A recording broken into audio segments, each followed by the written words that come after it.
Tanis Sarwar. There are big questions for the Crown Office and the Procurator Fiscal, and I think it would be right if the Lord Advocate came to this Parliament to answer those questions from members. But this goes beyond convictions.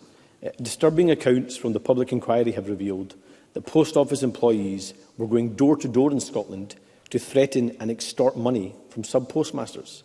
In behaviour reminiscent of the mob, these stories show that the Post Office behaved like a private police force and showed little regard for the law in Scotland. Sub-postmasters were pressured into accepting accusations of false accounting and forced to hand over thousands of pounds that day or face imprisonment. First Minister, if any other organisation had behaved like this in Scotland, we would expect to see criminal investigations into their conduct. So does he agree that this potentially criminal behaviour by Post Office officials in Scotland should be properly investigated so this scandal does not go unpunished?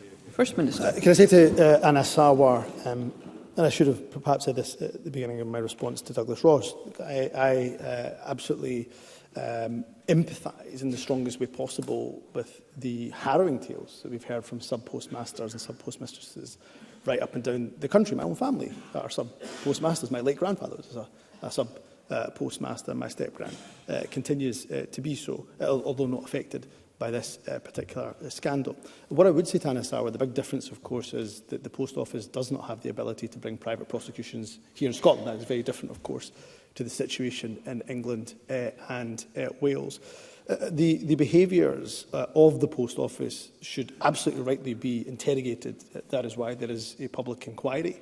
And of course, if there are any behaviours that are possibly criminal in Scotland, again, it is not for me to investigate those. It would rightly be for the independent Crown and Procurator Fiscal Service to do so.